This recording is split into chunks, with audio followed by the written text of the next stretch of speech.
Hey everyone, welcome back to our channel How To Tutorials. In this quick video, I will show you how to log into your broker account on MetaTrader 5 MT5 using an Android phone. So let's dive in.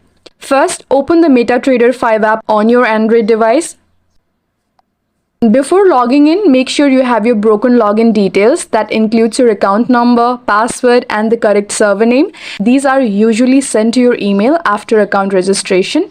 Now tap on Add Trading Account. Now use the search bar to find your broker server. We'll go with... Now enter your login number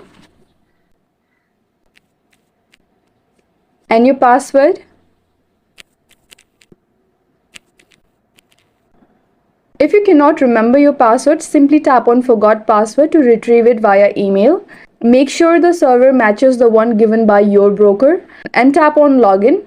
Once you are logged in, you will see your account balance, open positions, and real-time charts, which means you are ready to trade.